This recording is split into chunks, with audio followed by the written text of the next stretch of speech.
Evet, güzel boylarına yakışıklı çıktı.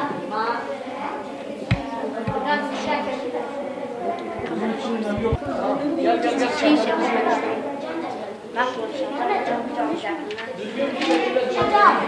Yaz Kur'an kursu elbette bizim en çok ihtiyaç duyduğumuz, aynı zamanda halkımızla ilişkilerimizi ön safhaya çıkarttığımız bir araçtır. Bizim için bir vazifedir.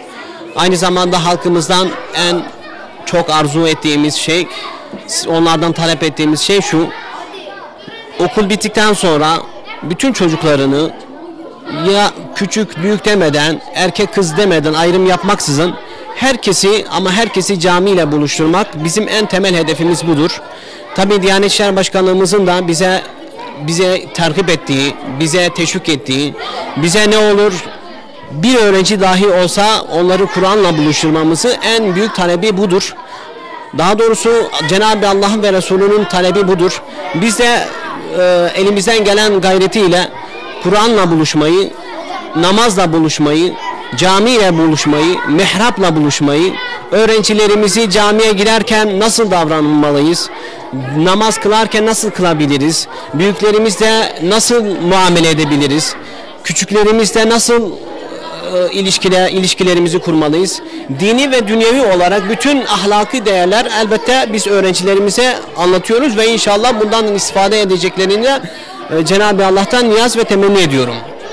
Onlara çağrım şu ki, eğer gerçekten çocuklarınızı seviyorsanız, gerçekten çocuklarınızı seviyorsanız mutlaka Kur'an'la buluşmayı, Kur'an'ı çocuklarınıza sevdirmeyi, öldükten sonra arkanızdan bir Fatiha olsa dahi arkanızdan okunması için elbette mutlaka camiye göndermenizi istirham ediyoruz.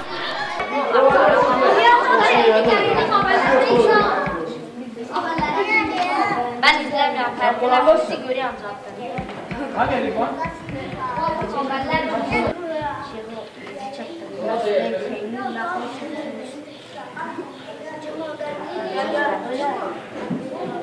Biraz daha geriye gel. Gel geriye.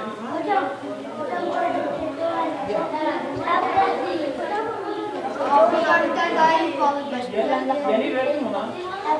Aynı hocam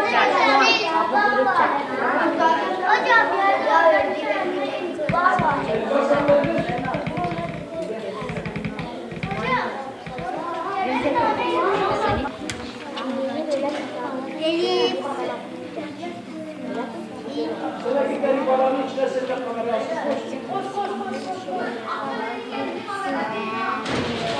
geç şu araba bak. Geç şuraya. Yeni mi geldin? Dene geç şuraya. Bir yer bul kendine. Şimdi her sene olduğu gibi Diyanet İşleri Başkanlığı tarafından okulların tatil olmasıyla beraber 8 haftalık bir yaz Kur'an kursu dönemi başladı bugün. İlk ders programımız bugün saat 9 itibariyle başlamış.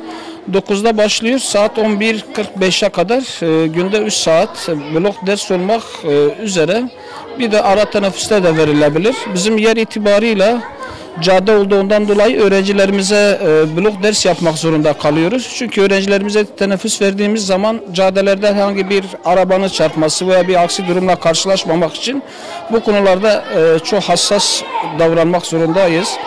Bununla ilgili olarak söyleyeceklerim bunlardır zaten. Şimdi bizim yaz Kur'an kursları her sene olduğu gibi sabahleyin biz erkek öğrencilerimize yerimizi açıyoruz. Teveccüh olarak halkımızın bu konuda çok büyük bir teveccühü vardır. Özellikle çölde suya hasret kalan bir çiçeğin susuzluktan dolayı solması gibi çocuklarımızın da Kur'an ilmine, ahlak, siyer ve akaid konularında aileler tarafından fazla bir şeyler öğretilemediğinden dolayı yaz Kur'an kurslarında bizim camiye ve diğer camilere özellikle bunlar gönderiliyor ve bizim erkek sayımız 175 ile 200 arası, Sabahleyin öğrencilerimize ders veriyoruz. 2 tane din görevlisiyiz burada. Bu sene müftülüğümüzden de talep ettik. İnşallah ileriki günlerde bize yardımcı arkadaşlar gönderecekler. İlahiyat mezunu veya İmam Hatip mezunu olup da hafız olan öğrencilerimiz gelip bize yardımda bulunabilecekler. Ve bunlar da ek ders karşılığı ücreti doğrultusunda ücret alacaklar. Bir de bunun yanında öğleden sonra biz özellikle kız ve erkek öğrencilerimizi ayrı kategorilerde bunları ders işletiyoruz bu öğrencilerimize.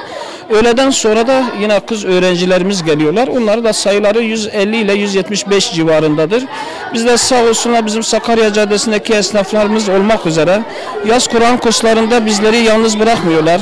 Öğrencilerimizden mağdur olan öğrenciler, yetim olan öğrencilere giysi yardımlarını falan, zekatlarını da bu konuda bizden esirgemiyorlar.